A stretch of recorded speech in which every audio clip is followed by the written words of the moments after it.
Throughout the ages, history has been altered by word of mouth and the misrepresentation of those who might not have been present when some of the world's most significant events took place. Channelers Barry and Connie Strohm bring through the spirits of those who actually witnessed or took part in these historical events and lets them tell their stories in their own words. Welcome to Channeling History. And now, here are your hosts, Barry and Connie Strohm. Hey, good evening, everybody, and welcome to Channeling History. By now, you should know that we're the only show where we speak to the souls that make things happen on the other side of the life veil. Brought to you on the ParaX Radio Network. I'm Barry Strohm, your host, and I'll be doing the channeling tonight. And I'm Connie Strohm, your co-host. Tonight, we will be speaking with three famous individuals involved in the Texas War for Independence: Davy Crockett, Jim Bowie, and Sam Houston. Crockett and Bowie were killed by the Mexican troops at the Battle of the Alamo. We will not be taking a break tonight, so we can spend as much time as possible channeling our spirit guests. We will take questions from our chat room, though. I will be asking the questions as usual, and Barry will be channeling the answers for our guests. We now have over 500 videos available on our YouTube channel in Barry's name, or if you'd like to download them, just go to Podomatic.com and search Channeling History. Always give a small disclaimer because we have no idea what our spirits are going to say. So the opinions or statements voiced in our show are the channeled words of the spirits, do not necessarily reflect our opinions, those of the ParaX Network, or of our sponsors. In addition, before we channel, we always say a prayer of protection. So Connie's now going to say the prayer, and we'll begin to channel with our wonderful guest tonight. God, please grant us your wisdom and protection. Grant us the knowledge that we can handle and keep us safe from all things that will harm us. Keep the messages positive and pure love. Keep us safe from our egos. We ask these things in the light of the seen, the unseen, and the honesty of God. Amen. Okay, we're going to be exploring the Texas War for Independence, and especially the Battle of the Alamo tonight. Davy Crockett was born in 1786, died in 1836 at the Battle of the Alamo. He represented Tennessee in the United States House of Representatives, where he opposed the policies of Andrew Jackson. Crockett was especially opposed to the Indian Removal Act. He joined the Texas War for Independence, and the Alamo was the end for him. So anyway, Davy, thank you for coming through tonight. Connie, let's begin to talk with him. Hi, Davy. Will you please start by telling us about your early life? In the late 1700s, the frontier was Kentucky and Tennessee. The Appalachian Mountains were the difficult mountains to pass in those days. The Indians of the Appalachians were catching on to the fact that the white man was taking their properties. There were some Indian wars. It was very, very wild country. We had bear, panther, deer. We had all the wild animals in those days. The roads were dirt roads at best, often paths. People from the East and Europe were coming into the Tennessee and Kentucky areas and settling. It was a very difficult time. I did not have any formalized education. My family relied upon me for doing the hunting. It was very difficult. Jobs were usually apprenticeships. It was a very, very difficult time. What was it like growing up in Tennessee? You were growing up on the frontier. The country had just claimed independence from Britain.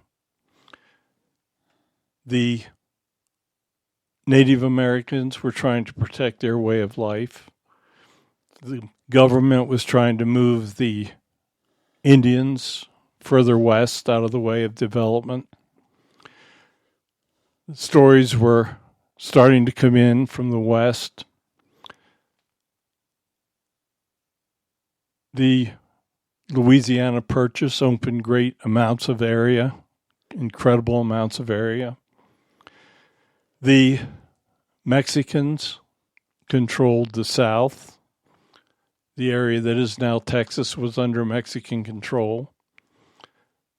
The settlers from the East were trying to find more and more land. It was a very difficult time. So, Davy, how did you become famous? A lot of it was probably accidental. I was a good frontiersman. I helped open areas. I must admit that I was quite a storyteller as well, and sometimes it was possible that I did expand a bit on some of my adventures. I did many things in Tennessee, and I became popular enough that I was elected to public office. I went to Washington and represented Tennessee in the House of Representatives several times. I was quite vocal in opposition to many of the things that were taking place. Sometimes I would be popular. Sometimes I would take positions that would make me not so popular. But I did manage to get a bit of a public following. Why did you oppose Andrew Jackson? He was trying to displace the Native Americans. I wanted to be fair. I thought that there were certain ways that Jackson was not doing what I thought should be done in government. He was negative to many of the policies that I thought were best for the people on the frontier. It was very difficult for individuals to be able to maintain income levels that would allow them to maintain their properties. So basically, the individuals that were trying to farm on the frontier were taken advantage of. It's very, very difficult for them to maintain ownership of their properties. And I just thought that there were things that should not have been taking place that he was in favor of. Yeah. Why were you defeated in your final run for the House of Representatives? I took some positions that were counter to what the people of Tennessee thought I should be taking. There were people in those days that were relying on slavery. I was not in favor of slavery, and I voted for things in the House that the people back home were not in favor of, so they booted me out. So why did you leave the United States and go to Texas? I thought that Mexico was taking advantage of the settlers in Texas, and I felt that the residents of Texas at some point would become residents of the United States. I was very, very upset at losing my seat in the House, and I felt that I would rather go to Texas and help the settlers there defend themselves against Mexico. But basically, I was just very, very upset that I'd been not reelected to return to Washington. Did you believe that the United States was going to help Texas in their war for independence? I thought that there would be a time yes, I thought that the United States would step in. I felt that Texas had a right to become a state in the United States, and I felt that it would be inevitable because it was on the southern border. The property was so huge, and I felt that Mexico was taking measures that were very, very biased against the American settlers. Why did you decide to go to the Alamo? I was accompanied by some friends that went to Texas with me. We joined the Texans. We felt that we would support them. We were all very, very good shots. We were hunters. We were used to the frontier. The Alamo was an old mission that was essentially converted into a fortification. We thought that that would be a place that we could set up camp and protect the settlers in the area. We didn't fully realize or understand at the time that Santa Anna had formed this huge army and was coming north, and that he intended to take over and basically destroy the Texas movement for independence. When we first went to the Alamo, we had no idea that it was going to be the point of his first attack. Yeah. Will you describe the siege of Alamo? Santa Anna had an experienced army of Mexican troops. He had perhaps 1,300 troops with him. He had cannon. He had cavalry. He had all of the aspects of a professional army. The Texas military was incredibly disorganized. There were very, very few men that had any military background. The Alamo, we had little over 200 individuals there that were on the Texas side. We had very little military training. We did not understand the fact of just how strong Santa Anna really was.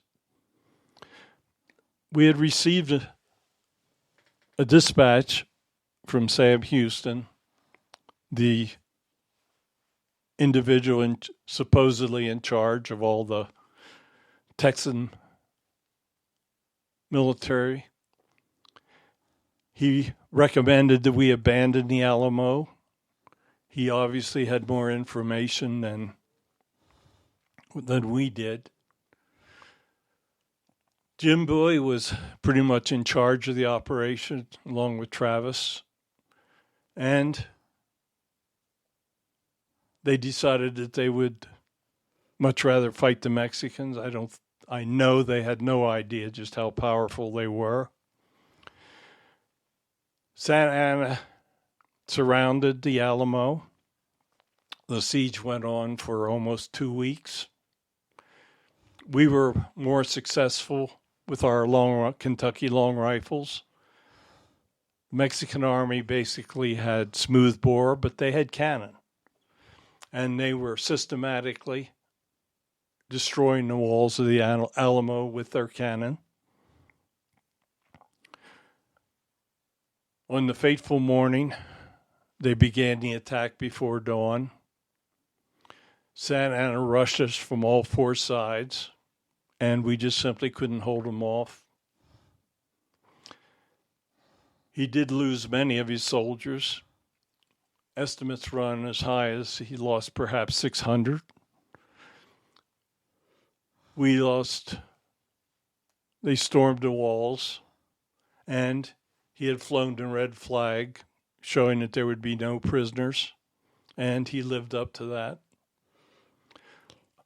All of us that fought to protect the Alamo were killed. Did you think that reinforcements were going to arrive? Yes, we had sent out couriers to Houston, trying to figure out asking for reinforcement. We had one small group arrive, and we felt that there would be more on the way. But sadly, there was no hope for us. Okay. So the decision to not retreat was up to Jim Bowie. Pretty much, but most of the boys thought that we could whip the Mexicans. So Travis did ask us who all wanted to remain. He drew a line in the sand. He said, if you want to stay and fight, cross that line. If not, you could leave. Everyone made their own decision to stay. That was good. Were you killed fighting, or did you surrender? We weren't in the main building. We were in an isolated area. You have to understand, there was the main Alamo, and then there were secondary walls and fortifications. Myself and a couple of the boys fought as long as we could. I was wounded, and when the Mexicans rushed us, I was not killed, but I was wounded. At the end of the battle, the Mexican soldiers brought us out into the open and executed us. Oh, wasn't that nice? Did you ever think your name would still be remembered today in the 21st century? No, not in my wildest imagination. So much has happened since we fought that day, those days in the Alamo. I never, ever thought that I would still be remembered. What did you think about the television show from the 1950s that was made about you?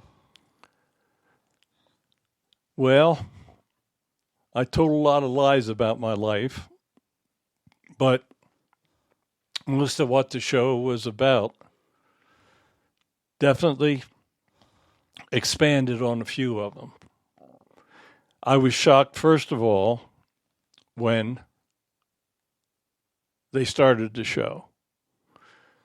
Then I was shocked about how popular it was as I watched from this side. I got to admit that when Fess Parker played me, I didn't recognize who he was playing. I have a question from the chat room. Our listener says, did he kill him a bear when he was only 3? No way that could have happened. That'd have been bear meat. Okay, have you seen Santa Anna since you're on the other side? Yes, I've seen him. I saw him when he first came over, but he was placed in a lower level than I'm in. He can't come up to visit with me, but it would be possible for me to go down. But I do kind of hold a bit of a grudge against him for killing me like that. That's understandable. Davey, it's been great talking with you. Do you have a final message for us? Yes, I do. First of all, I'd like to thank you for allowing me to come through tonight. It's been a time over here watching what's happened to the country, how it's grown, how things have changed. When we were alive, we absolutely had no conception of what the future was going to hold for the country. We knew that there were vast lands to be explored, that there was great wealth, that there were opportunities for anybody that wanted to take them. We did not realize that things would change so much into the future. We fought because we believed in the cause of Texas independence. After we were killed, there were many other wars. Many other boys were killed because they believed that the country was so strong. I would hope that the youth of today understand that the United States is one of the strongest and best countries in the world. It's the greatest place to live in the world. I hope that the young people count their blessings, and when the time comes to defend the country, that they don't hesitate to do it. So thank you for allowing me to come through tonight. I truly appreciate it. Have a good evening. Thank you. I appreciate your visit. Your I just appreciate what you had to say.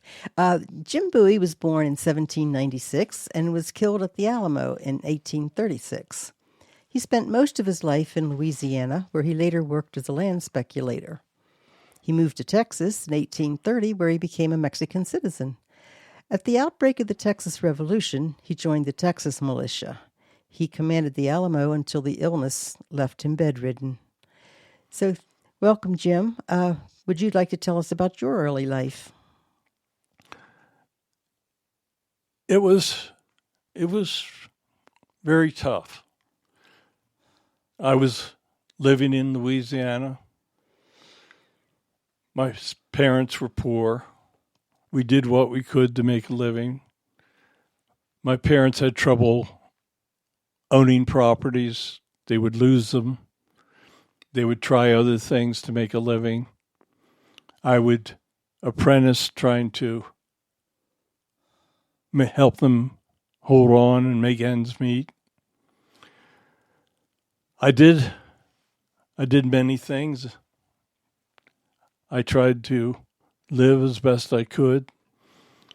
I tried to do some things that I probably shouldn't have done. I was a bit rough and tumble, but that was the way it was then in those days on the frontier. It was just a very, very difficult time. Okay, you're known for the Bowie knife. Why did you design it? And please describe it for our listeners. Well, I didn't want to carry a sword. A lot of people carried swords in those days, or sometimes they would have a cane that would have a knife inside of it. I made myself a big knife. The blade on it was roughly 18 inches in size. I had different styles. But I thought that if I carried such a knife, everyone would see it and wouldn't want to get into a knife fight with me. Sometimes it worked, and sometimes it didn't. Why did you move to Mexico in 1830? I did a few things that probably weren't the way things should have been done. Ran up a lot of debt on my properties. Had a lot of people that I did owe a bit of money to. In those days, you were expected to pay what you owed. I had made some enemies. So I thought that maybe it was time to leave. Mexico, if you became a member of the Catholic religion, if you took the oath of a citizen, they would give you property. So 1830 came around, and I decided that things were a little hot in Louisiana. I knew it would be a little cooler in Texas, so that was where I moved. What was your opinion towards slavery?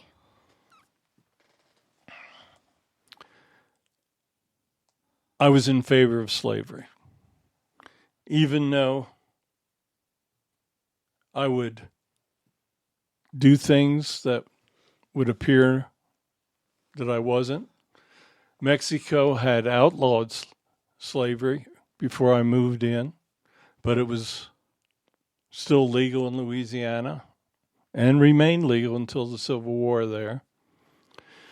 I hate to say it and admit it, but I was actually a slave trader undercover, worked with other people, but I did help to buy and sell the slaves. I was judged quite harshly for it when I returned. And I'm sorry now as I watch, obviously, that I ever would do something like that. I know that when I come back, that I will have some karma to pay for what I did to those poor people. But sadly, I was a slave trader at times. Jim, why did you become a Mexican citizen instead of just remaining an American citizen there? When you became a Mexican citizen, you picked up considerable rights, especially in land. I had been a land speculator and I wanted to continue to own property. When you became a citizen of Mexico, they would give you properties because they were trying to settle the area that is now Texas with individuals that were friendly towards the Mexican government. And I wanted to find a wife as well, which I did. So being a Mexican citizen was a huge help.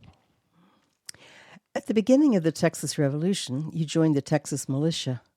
Why did you feel so strongly about the Texas independence? Things changed from the time that I first went into Mexico. Santa Anna in particular was taking over the government, and he felt very, very strongly about punishing the American settlers that were behind this independence movement. I realized, being also an American citizen, that it would just be a matter of time until I was involved. I felt that if I joined the Texas militia, that we would be able to gain the freedom that we wanted. I thought that the United States would become involved and help send troops. I made some assumptions that weren't correct, and some of the things that I did cost me my life. Yeah. Why did you disobey the orders by Sam Houston to destroy the Alamo? I totally underestimated the strength of Santa Anna. Houston realized just how small the Texas Army was at the time, and he was trying to consolidate the forces. I was always a bit of a hothead, and I felt that we would be able to defeat the Mexicans. I thought that one American could take on 10 Mexicans. I found out the hard way that wasn't true. Santa Anna had a pretty effective army. He had cannon. He had professional soldiers that knew how to fight. I soon realized that the Texas Army was pretty much a disorganized rabble. They wanted to fight, but they certainly were no match for a professional army at the time. I thought that Houston was overestimating the Mexicans. I thought that if we gave up the Alamo, that it would be a bad signal to the American settlers in the area. We should have listened to him. Obviously, things would have gone a lot better. So is all of this why you decided to set up a defense at the Alamo? Yes, I felt that we would be that we'd look like cowards. And I did not want the other settlers to think that the Texas Army was a group of disorganized cowards. William Travis was the commanding officer at the Alamo. How did you get along with Travis? Didn't get along real well with him. Can't say that my personality was the best. Had a bit of an ego. Travis had a bit of an ego. We disagreed at times about what we should be doing. we disagreed about following the orders of Houston. When it became apparent that there was going to be a fight, he did give everyone the choice of leaving or staying. So he died bravely, just the same as everyone else that was in the Alamo.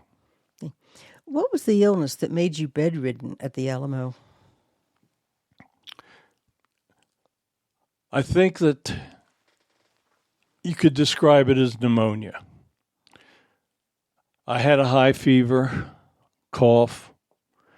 I was weakened so much by it. I thought that the illness was going to kill me, to be honest with you. I know that when Travis had the boys cross that line, if they were going to stay, they had to basically carry me out of my bed and take me out across the line so that I could stay and fight with them. I figured that either the Mexicans were going to get me or the sickness was going to get me. It was going to be one of the two of them. What did you think when you were made aware that Santa Anna was about to lay siege to the Alamo? I was surprised. I had totally underestimated just how many soldiers he had, and I wasn't expecting him to show up when he did. I was bedridden, so I didn't get to see too much of what was going on, but the boys would tell me what was happening.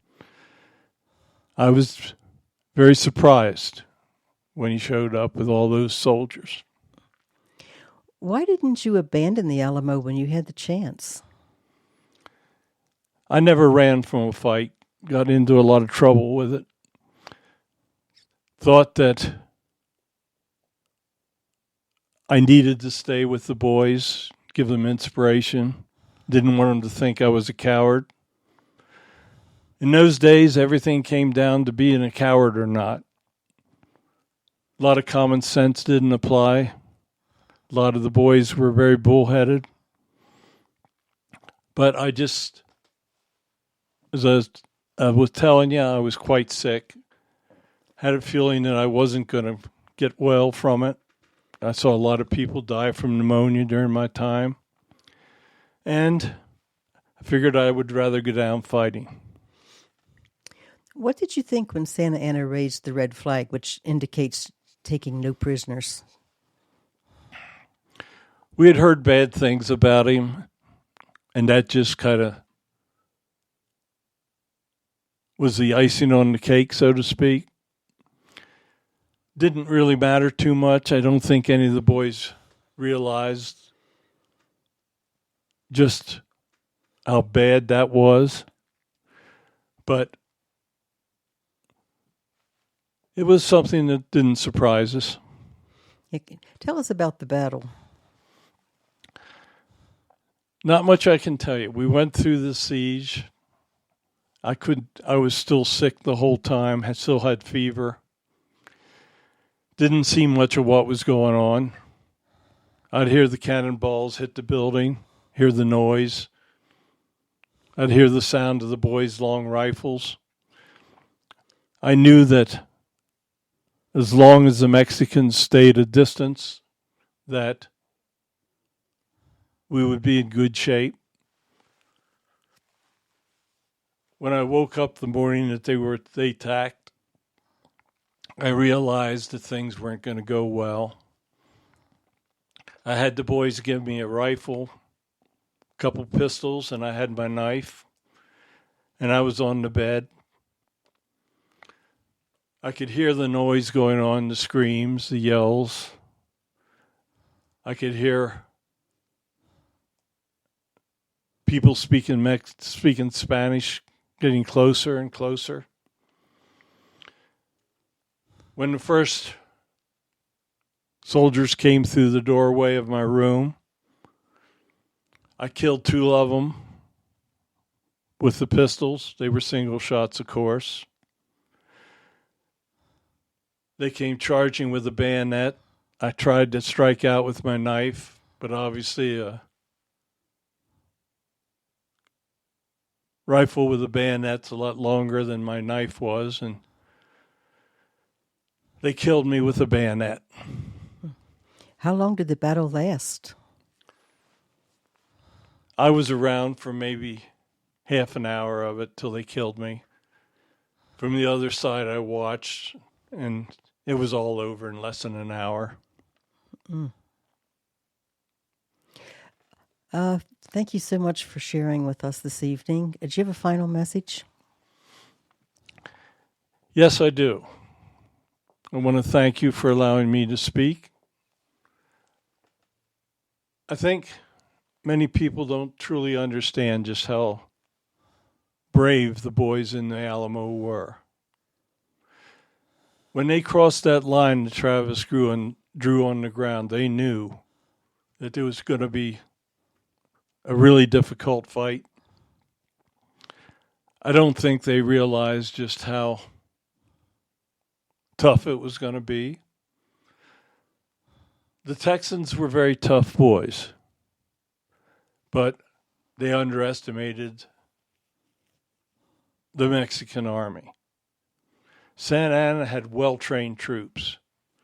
When he gave orders, they would follow it. And he laid off for almost 2 weeks with those damn cannon. Didn't get much sleep. He would specifically fire during the night so that we couldn't sleep. He was a pretty good general. Knew what he was doing. He was a mean SOB. I think he thought that not taking prisoners would make the Texans run. He put that damn red flag up, and I think that he actually tried to set a trap for us for anyone that wanted to leave the Alamo. It was a very, very difficult time. I thought that Texas independence was very, very important. I watched the rest of the war take place from the other side. Houston was right. We should have listened to him. If we'd paid attention to his orders, 200 of us would have been able to join him. And I think that we would have had no problem in wearing down the Mexicans. I watch from over here to the amazing things that have happened to the country. As Davy said, none of us ever conceived of the fact that we would still be honored by so many people. The Alamo has become like sacred ground to Texas. We see so many people come to see where we died. There are still many, many good people in your country. Hopefully, they will continue to protect the country as we tried to protect Texas. So thank you so much for allowing me to come through tonight. I know it's a rare opportunity, and I hope that I was able to tell you a little bit about what really took place down there. So thank you. Thank you, Jim. I really enjoyed it. You guys were all tough, and you all had good hearts. Okay. Thank you. So far, it's going great. Sam Houston. He was born in 1793 and died in 1863. He was named general in charge of Texan forces, served as the first and third president of the Republic of Texas. He led the Texas Army to victory over Santa Anna at the Battle of San Jacinto. He is a true patriot and a true hero in Texas history. So, Sam, Thank you for joining us tonight. Yes, thank you very much. Let's start with, what were your religious beliefs when you were going through all this? Well, my family was very religious. They thought that the church was the be-all and the end-all. There were a few things that I had trouble believing, but I did believe in God. There were some things in the Bible that I had a little trouble understanding, and I must admit that it did lead me away from the true path, I guess, as people would describe it. But I felt that God would look out for us, and I thought that he was real. And I thought that there was something after death. I guess I could have been a little better at it, but those were my beliefs.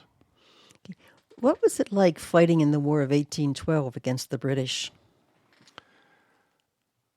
It was tough. The British were a professional army.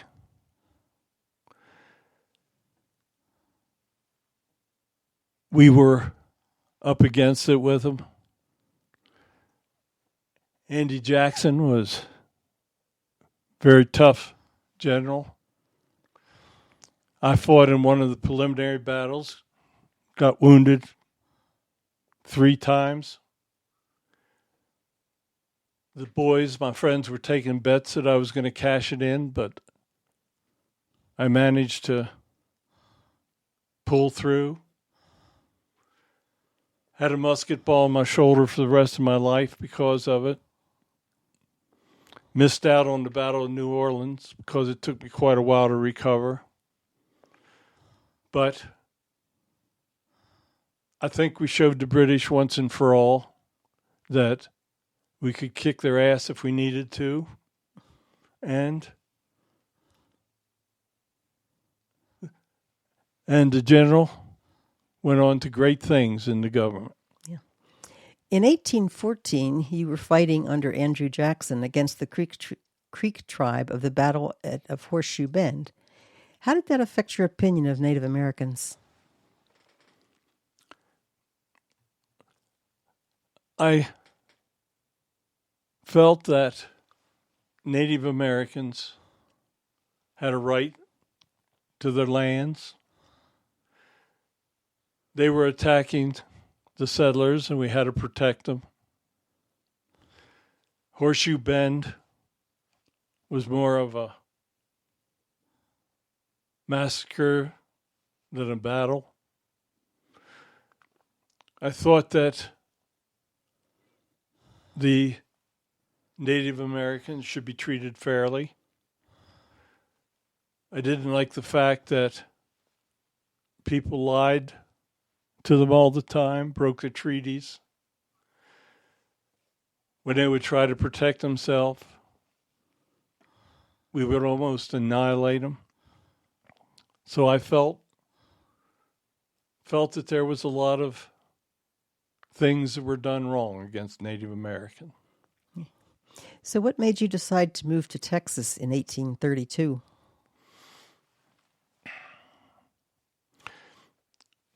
I felt that Texas had great opportunities. I had been beat up pretty good in the Army. I wanted to go to the frontier where there was opportunity.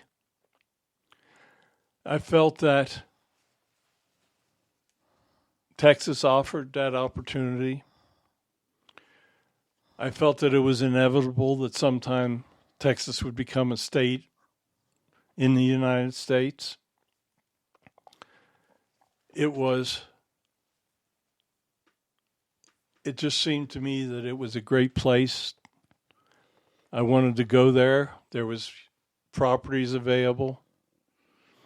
And in 32, Mexican government was still fairly positive towards American settlers.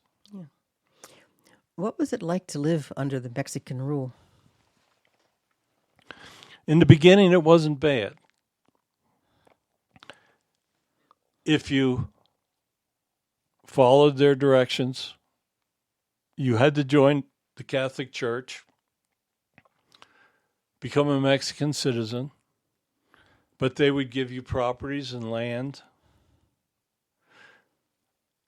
There were American settlers in Mexico many years before 1832.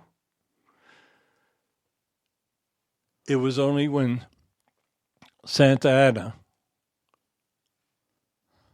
began to take over control that we started to lose our rights. How else did it affect the Americans that were living in Texas when he took over as president?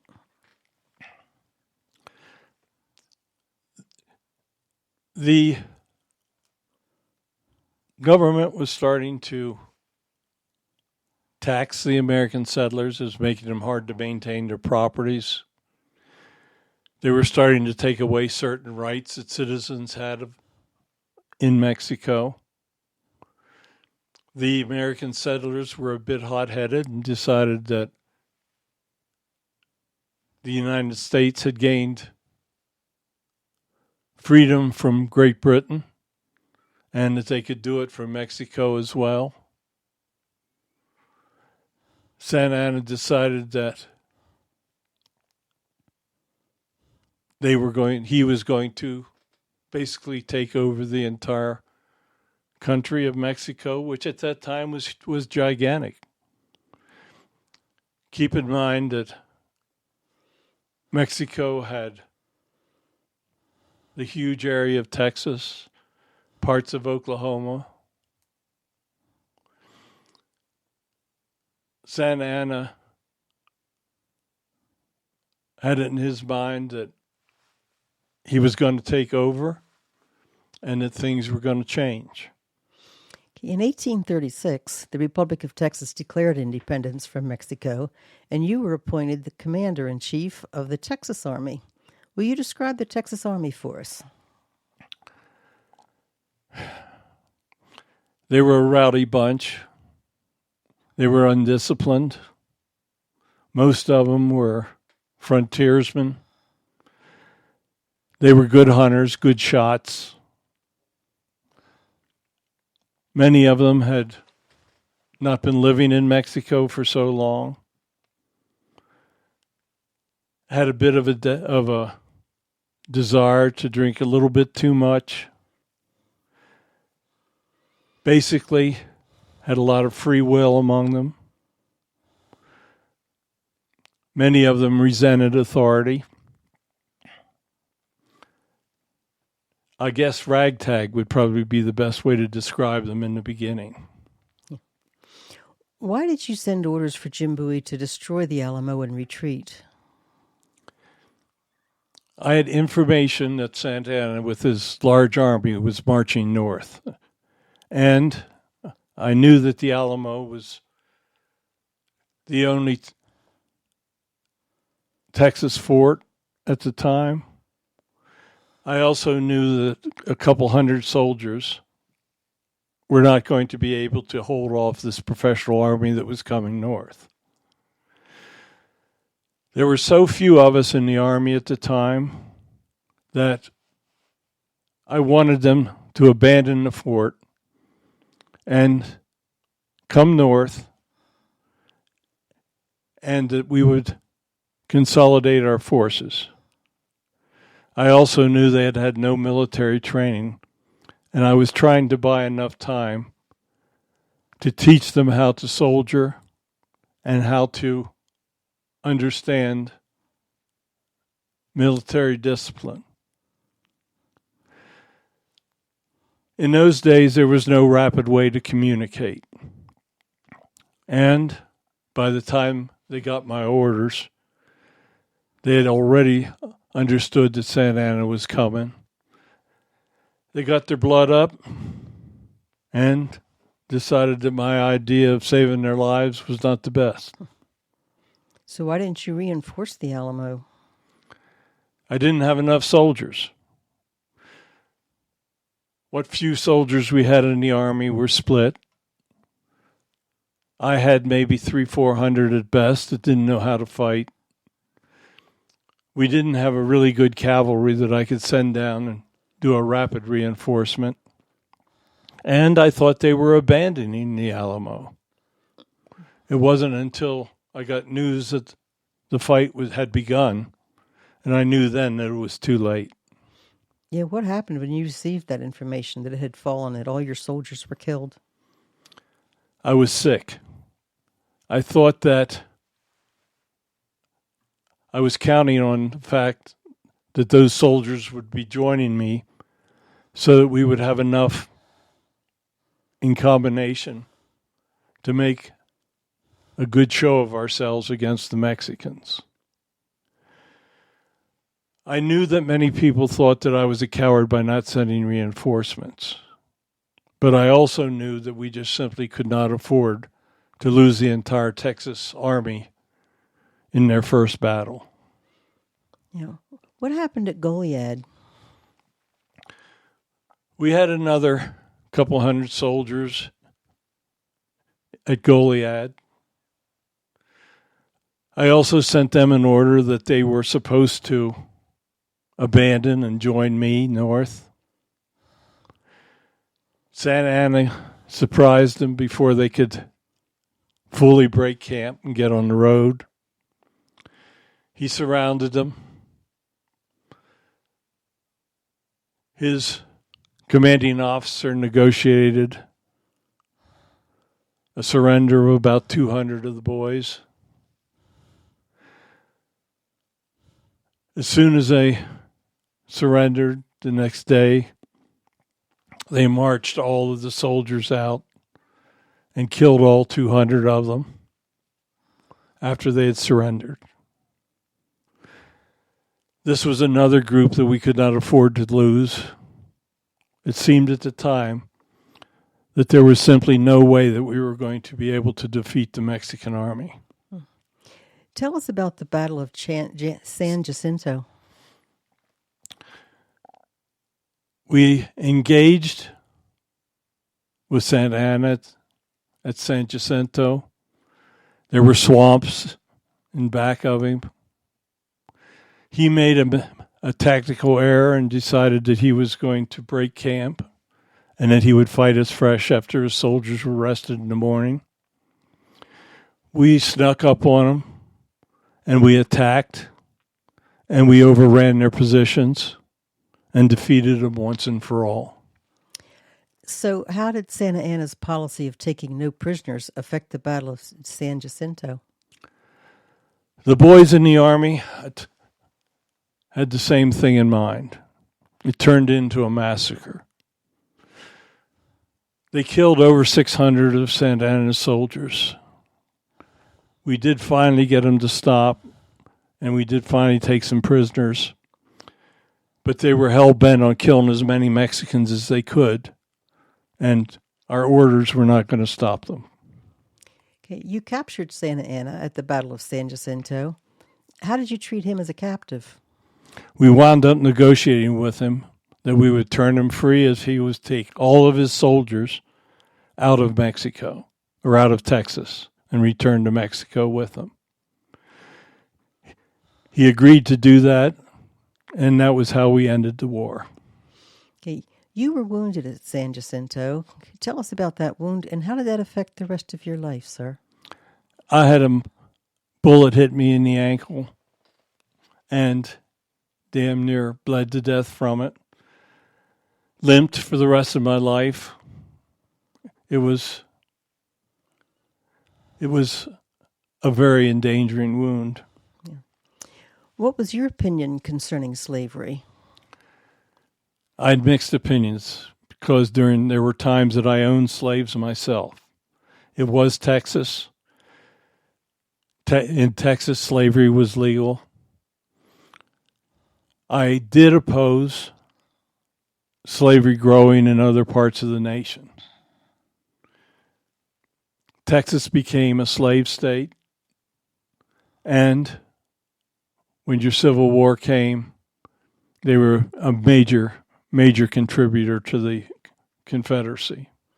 Yes, how did that affect your life? My son actually fought for the Confederacy and was wounded at Shiloh. I tried to stay out of it. As I said, I had such mixed emotions about slavery, and I was getting up in age at that time. So what do you think when you look at Texas today? I'm absolutely amazed. There was no way anybody could anticipate what was going to take place. Texas is an incredible state. It is a bastion of patriotism. Texas, they still look at the War for Independence as it happened a couple days ago. The government in Texas, I think, is one of the best in the country. The technological advancements are unbelievable. As we watch from over here, I still love Texas. Okay, thank you so much for joining us this evening and giving us some true history. Do you have a final message? I do. I want you to understand that the United States is the best country that has ever lived. The country needs to protect it as the boys did at Goliad, at the Alamo. We were the true underdogs, yet we defeated the huge Mexican army. We did what we did. We did many things that maybe we shouldn't have done, but we gained independence. If you give up independence, you give up everything. Your freedom, your rights, that's what is important. You need to be ready. You need to be ready to protect those rights. You need to do what you know God would have you do. So thank you for allowing me to speak tonight. I appreciate it. If you ever invite us back, I know we would return. Thank you for sharing your wisdom and the truth with us. Okay. Thank you so much, guys. That was really interesting.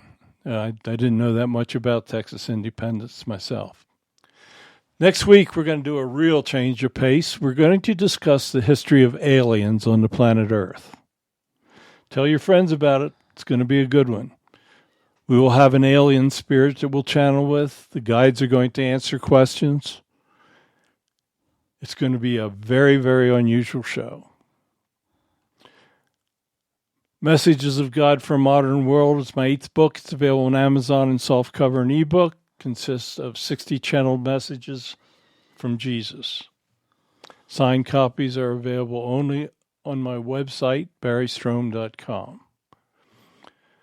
All of our shows are available on our YouTube channel. They're my name, Barry Strohm. If you want to download them, go to podomatic.com and search Channeling History. And I'd like to thank you all for joining us this evening. I hope you were as fascinated as I was with our guests. I hope you all have a wonderful week ahead. God bless you all. Okay. Thank you so much for listening. Thank you for all those that have come into our chat room. We appreciate it. We'll be back next week. Get your questions ready. The aliens are going to be out there, and this will be your chance. Join us and join us every Sunday, 9 p.m. Eastern Time, on the Parax Radio Network. Thanks for listening to Channeling History. Tune in again next week for another electrifying episode, as we never know who will make an appearance or who will come through the portal. Any rebroadcast or other use of this program without explicit permission is strictly prohibited. Copyright 2020. Our Story Begins by Kevin MacLeod, licensed through Incompetech.com.